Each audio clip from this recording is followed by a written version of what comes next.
The Hub is brought to you by Docomo Pacific Business and Leo Palace Resort Guam. Welcome to a special edition of The Hub, where we look back at the interviews conducted at Election Central while we waited for the results. I'm Nick Delgado. Guam delegate James Moylan retains his seat in Congress.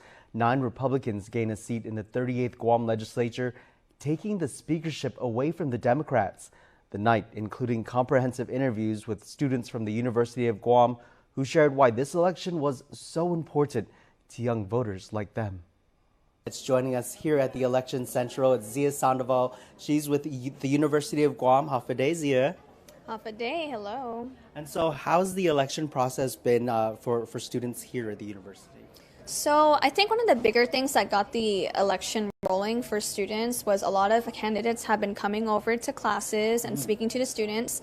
And I remember, me and my partner Nicole, who's going to come in next, one of the main things that we talked about in a previous discussion forum actually for the election and getting young voters to, participate more was we wanted more candidates to come into schools and let the students get to know them more and what they're all about, so that students know, like, they can connect the names to, the faces that are coming in. Because I think a lot of students, including me, when I first started, we didn't exactly know, like all these politicians and what they were doing. We just kind of, see the names everywhere and on the billboards. So that's definitely what got the election rolling for people.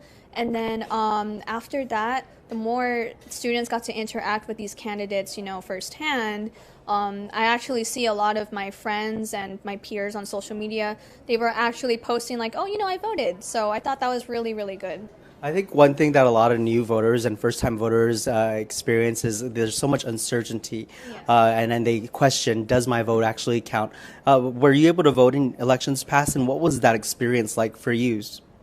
So for me, when I had previously voted, I was very new to the whole political scene as well for Guam. I didn't really know a lot of what these candidates and what, the parties and what the weight of each vote really held. When I voted this year, I definitely felt that my vote counted a lot more, especially speaking to these candidates, being Dr. McNinch's teaching assistant. I got to interact with them one-on-one and actually ask them a bunch of questions that students were voicing but couldn't exactly reach them about. So I would say, like the weight for my vote, I felt it was in time it felt heavier, and especially because Guam has a more condensed population, the vote definitely has more weight because, we're a smaller population, and the whole consensus kind of goes across the board for that. And you were able to participate in the exit poll, the one that was released this evening? Yeah, so I was actually helping Dr. McNinch with distributing the exit poll. I was at the Lee Guan Elementary School site because of my last name, of course. But we had a bunch of other students who wanted extra credit for some classes too, and some of them were just willing to help out with participating with distributing the exit poll, which was really an hour tops, just catching people before they leave and saying, hey, can you answer this poll real quick? It's for Dr. McNinch. We just want to see some of the results. Like, everyone wants to see, even the candidates, they really like that kind of thing. What's the feedback that you got from some of those people out there? Were they a bit hesitant? How did you get them to actually take the time to participate after they casted their ballot? So after they casted their ballot, it was more so like, you have to reach out to them as a fellow voter and then kind of voice out like, hey, I actually didn't really know what was going on too. Like when I started out with my major, I had no idea what was going on, but eventually you kind of get a little bit more out there. You kind of just, it's not just the politicians kind of meeting the community. It's also you kind of have to step out of your comfort zone as a community member to get to know who you're trying to vote for. Because if you want change to happen, you need to look for the best candidate who can get that change rolling along, I'd say. Yeah, good advice for especially a lot of the younger generation out there. What would you suggest they do? Because that was one step you were able to experience where the candidates went physically into your classroom and spoke to the students, spoke to some of these first-time voters. But what other advice would you give to some of the younger voters who still kind of are on the fence about getting involved in the political process? So for first-time voters, here's what I did, especially because we're in the age of social media and everything is available online.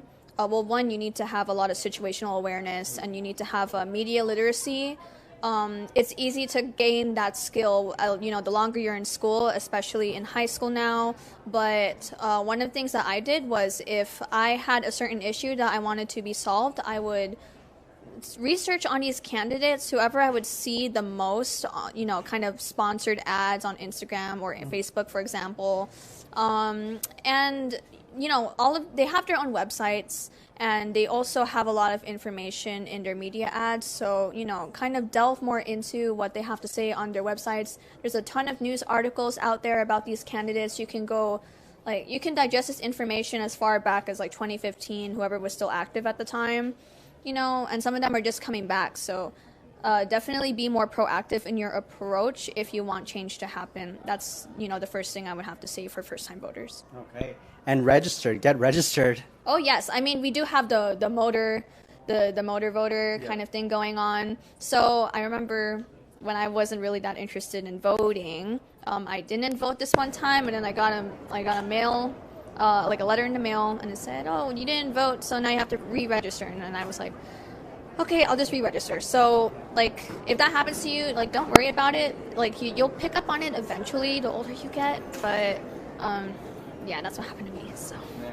Zia, thank you so much for all the insight. And is there anything else that you want to impart on our viewers? Just kind of leave them with some final notes while we wait for the results. Okay, so some final notes, especially going out to students. I know a bunch of you guys know that $4 million was pulled from UOG's budget, and I just want to say that just kind of a shout out to a bunch of our students. The faculty, they weren't involved on this idea, but we did have a rally on October 29th in regards to their concerns for a lot of, the tuition budgets and all that, because a lot of these students are first generation diploma earners. So a lot of them were very concerned about their future in terms of tuition and UOG, and a lot of them were thinking, oh, I might not be able to come in next semester. So I just want to say, keep trying, you guys. Keep putting your concerns out there, because the senators will hear you, and your voice will have weight to it. It will spur on change. So that's all I have to really say. Nice. Keep speaking up, and even well after the election is over with, that's the time to really continue to push your elected leaders to get out there and make things and make change happen just for you. Thank you, Zia Sandoval, so much for your time. I really appreciate your insight. The Hub is brought to you by Docomo Pacific Business and Leo Palace Resort Guam. Need a place that has everything you're looking for without the extra stops? Kmart is the ultimate destination for saving time and money with unbeatable deals, all in one place. From groceries to personal and home essentials to the latest trends, everything you need is right here. For yourself, your family, your home. Find it all at Kmart, your destination for deals, where convenience, variety, and value come together. Make Kmart your one-stop shop today. Follow us on our social media and check out our website for weekly deals. Kmart, your destination for deals. Guam's auto appearance specialist, Elegant Reflections, has been providing the automotive industry with professional detailing and car care products at its highest quality, from complete detailing, full interior detailing, exterior detailing, headlamp restoration, hand washing, seat and carpet shampoo, engine degreasing, undercarriage cleaning, paint sealant, fabric protection, paint oxidation removal, and so much more. Visit us at our new location. Call 646-5555 for an appointment. Elegant Reflections, Guam's auto appearance specialist, over 20 years of experience. NBC's Wednesday primetime lineup comes into focus with Vision Express. Fast, fashionable, focused. KUAM TV8, first on Guam. The Hub is brought to you by Docomo Pacific Business and Leo Palace Resort Guam. Welcome back to a special edition of The Hub, recapping election night and the comprehensive interviews we had as we waited for the results. We had a very insightful talk with another UOG student. Take a listen. Joined by Nicole Guerrero with the University of Guam. Half a day, Nicole. Hi, Nick. So, were you involved in the exit poll process, just like we spoke with Zia earlier? I was not involved in it, but I did know about the exit poll that was currently happening and how some of the UOG students got involved in that. Yeah. Did you get to take a look at the results? And if so, what are your thoughts on that? I did get to see the results that KUAM posted. I thought it was really surprising, and it's interesting to see whether or not it'll stick, right? I mean, they did an early morning poll, so it'll be interesting to see if that trend kind of held up throughout the day or if we see some shifting happening. Yeah, right now we're just waiting for that first batch of results. But how was the election season for you? Because Zia was telling me that some of the candidates were actually coming into the classrooms to speak to the students. Yeah, so this election season was really my first season voting, and I actually had a lot of fun with it. I was able to meet a lot of the candidates, and I agree with what Zia said. Like, this was the first election, at least in the time that I've been able to vote, where I saw candidates really engaging the youth and coming to these events specifically to talk to the youth and to let the youth know about what their platform was. How was your first time? Honestly, it was hard, right? A lot of the candidates had a lot of differing opinions. A lot of them had the same opinions, and there was like one or two topics where I'm like, okay, I agree with you on this, but like I don't like how your opinions on this topic. So, but just knowing what each candidate kind of stood for was really beneficial for me coming into the polls and knowing, like, looking at those names and being like, okay, they're not just names on a billboard. Like, they actually have policies and they have ideas for how to make the island better. Yeah, and sometimes it's really about what's in it for me, right? And for instance, for you and for your fellow classmates, it's about what's in it for me as a student here at the university. And so what were some of the things that were important when you were hearing candidates on the campaign trail? Yeah, so I serve on the Student Government Association at UOG, and the biggest concern for us lately has been the funding of the University of Guam. And so a lot of the students like myself have been really looking at what candidates support in terms of funding our higher education, because that directly impacts us, and we see how much our university needs additional funding and how much support we need from our legislature. So that's been really big for us. And then also just the state of education in general in our islands with our public school system alongside our higher education system. We hear time and time again from elected officials, from elected leaders on the island. It's public safety, health, education. Do you feel as a student yourself that education has been a priority? To be honest, no. I think education in all capacity hasn't seemed like a priority for a lot of the candidates, at least in my eyes. I mean, our public school, we're constantly seeing on the news, has been falling apart and deteriorating, and a lot of the concerns the youth has really brought forth is, listen, those are our schools that we just came out of, and now they're doing double sessions. Some of them are closed because they still haven't passed health inspections, or they're falling apart, and that's just something that we don't want to see from schools that we came out of. And then the school that we're currently at, we're also seeing the same issue of every year we're hearing that it's underfunded. We're hearing there's a potential for tuition increase, things like that. And it all stems from, I think, the fact that perhaps our public officials don't really value education, even though it's a major talking point during election season. Yeah, what were some of the highlights for you for those candidates that did go into the classroom and take that time to speak with you and your students? So I think it was really telling for me when, they would be asked on what is your plans to support higher education given all of the setbacks UOG has faced, and the answers they've given were either very productive and, these are the solutions I propose. Why don't we try looking into this to see how we can better support UOG? But then other times candidates got really defensive, right? Of, well, we have other priorities for our island, and that's just that was the response? Yes, we've gotten response of, UOG severely underfunded. We want you to prioritize. We want you to look into higher education and how you're supporting it. And some of the responses we've got is it's a matter of priority. And, that tells us as students, the underlying text is we are not the priority. And so I think that affects how a lot of young voters see our politicians of, you are telling me to my face as a constituent, I am not a priority. Were you and some of your classmates able then, after the candidates left, to kind of discuss and go over what you just heard? Yeah, so a lot of us were able to discuss and talk about what we heard, and a lot of us were very disappointed, right? For a lot of us, it's our first election cycle, maybe our second election cycle, and this is our first time interacting with these politicians and voicing out a concern to them, and for that to be the response that we get. We've made it clear to the politicians, we understand there's a lot of priorities on our island, but as constituents, this is what we are being affected by, and for them to say, well, other people have it worse, is just not really the response that we're looking to get. And you make a good point. This isn't just about you and your classmates. This is about the students that are now in in high school and elementary and middle school, and those schools that you went to before making it to the University of Guam. And so, what more when it comes to prioritizing education do you really need to explain to them, right? Yeah, and you know, I like to harp on the fact that a lot of our island leaders say the youth is the future of our island, and so I like to say, you know, put your actions where your words are, because if you're saying that we are the future of the island, what we would really love is for you to take a look at the issues that are important to us and actually make it clear to us that you're listening to us and that you're taking our feedback and what we want to see out of our government into consideration when you're crafting these policies. Okay, Nicole, as a first-time voter, thank you so much for participating. Any advice you would give to others as in the next couple of years, we'll get to do this all again?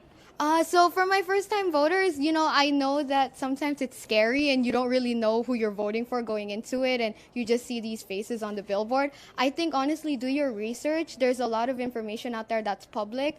A lot of the times you're able to talk to these individuals running for office, and don't be afraid to ask them questions and ask them what it is that they stand for, because at the end of the day, they're asking for your votes, and to represent you, you deserve to know what they stand for as an individual. Nicole Guerrero with the University of Guam, thank you so much for speaking with us. The Hub is brought to you by Docomo Pacific Business and Leo Palace Resort Guam.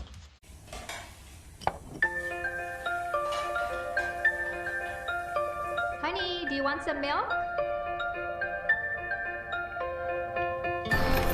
Do you ever wonder how your favorite products make their way into your local stores?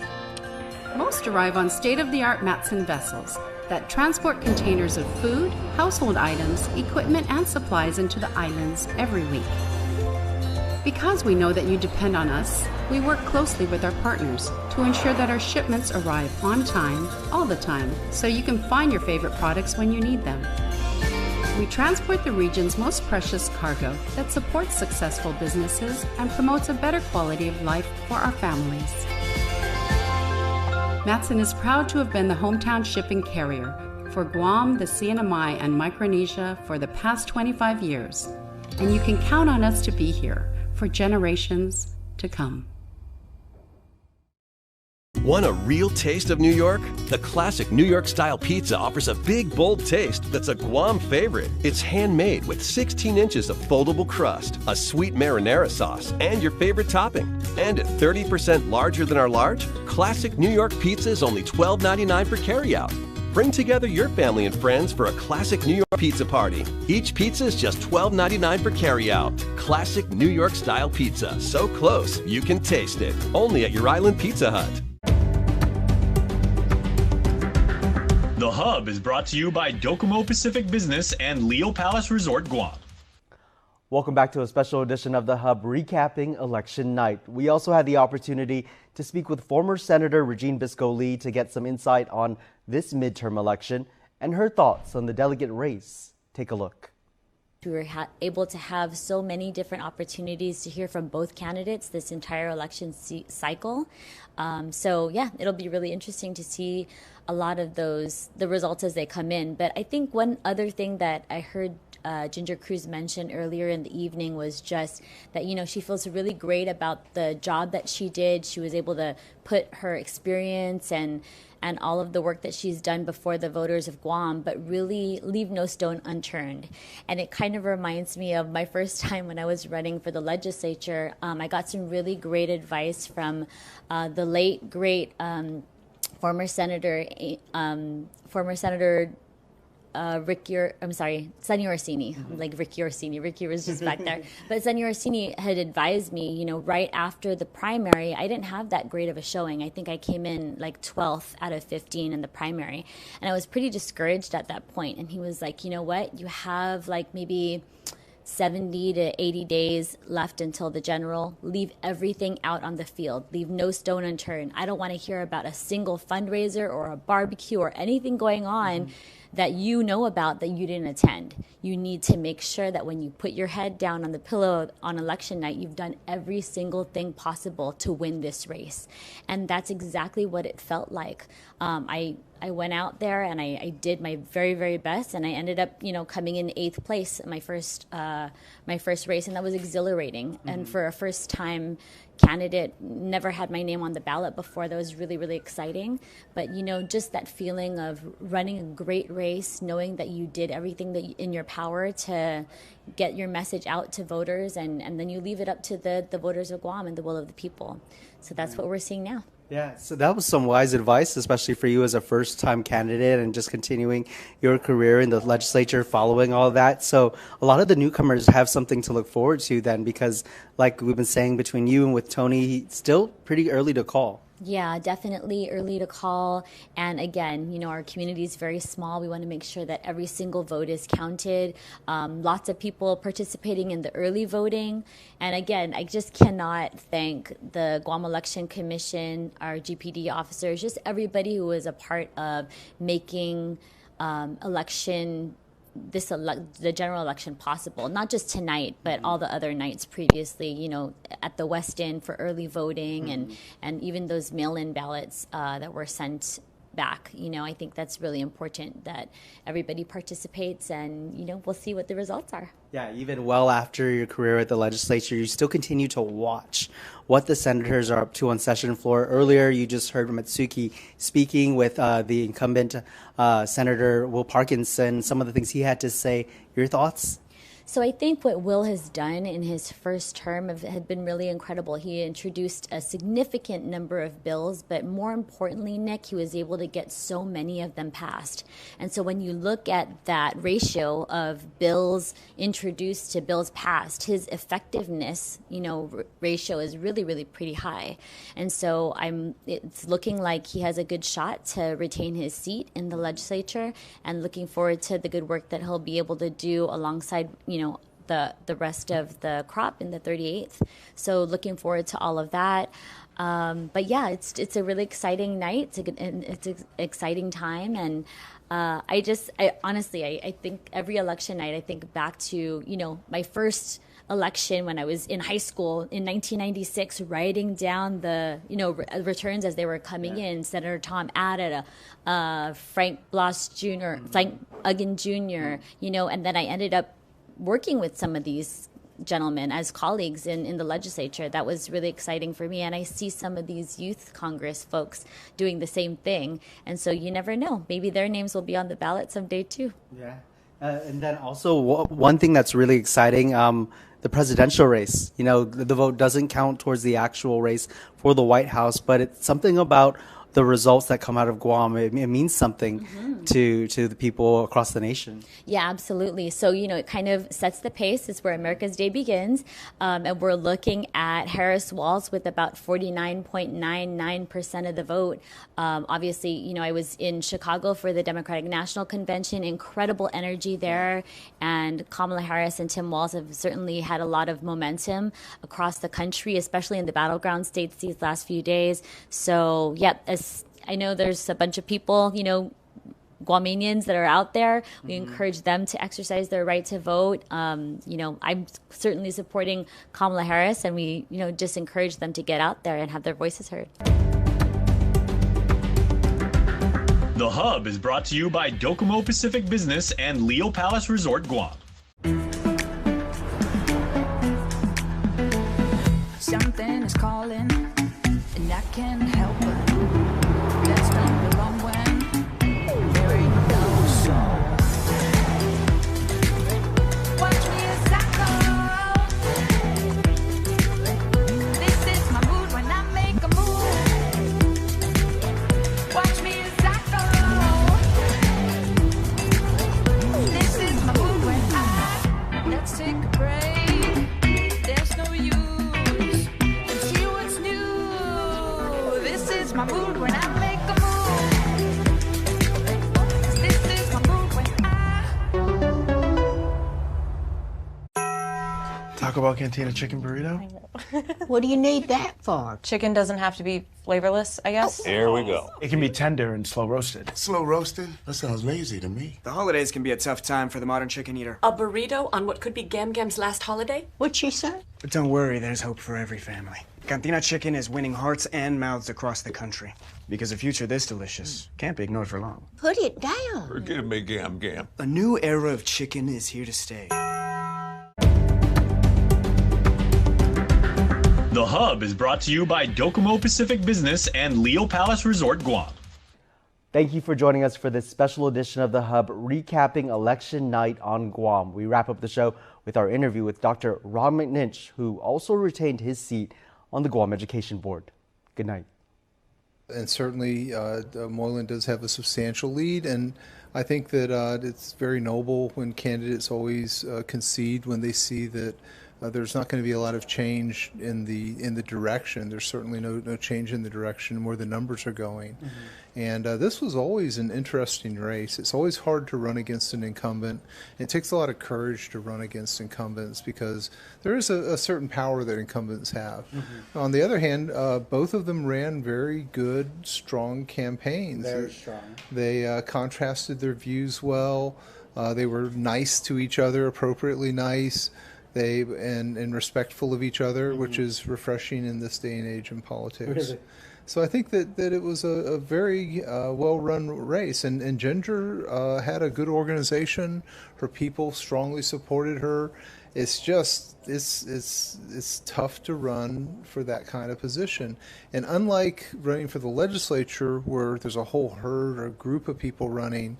Often for the Congress, it's two people, and it's a tough head-to-head race. Yeah. Different format, like running for governor almost.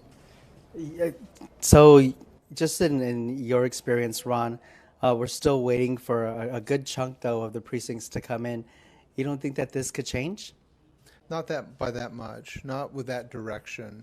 I don't see it really changing that much. It might change somewhat by percentage point, but it will not go below probably 52% for Moylan at this point. I think that would be the base number. On the other hand, it could spin up above 54% for him either way. Okay. So I don't see it change. I don't see it changing to the point of changing positions at all. Pretty similar to also the exit poll that your students had participated in. Right. And, our exit poll, it was a very small sample, and it showed that they were, that Moylan had a 1% up, but we viewed it as a virtual tie because the sample was so low. And so that was a race we didn't want to make any commitments to.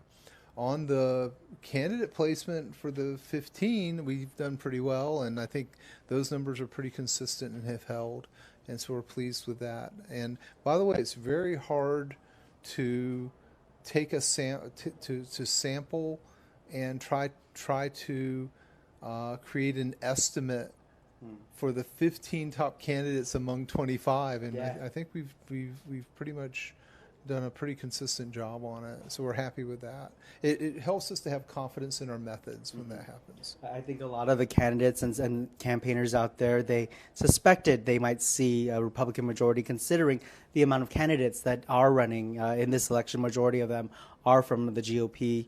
But would you make the same argument then that these results could be pretty much set for at least the top 15 in the 38th? Well, I think at least 13, the top 13, and you can always have some wobble right at the end for the 14th and 15th, mm-hmm. either way. I have to say, there's a key point that sometimes people will overlook, and that is a person who's in the legislature that's an incumbent, if they're particularly a Democrat and they're in good standing, if they fall out, they always have an executive job they can fall back on. Mm. Whereas the Republicans really have to make sure they get elected because they don't have that fallback as easily. And so there's that motivating factor.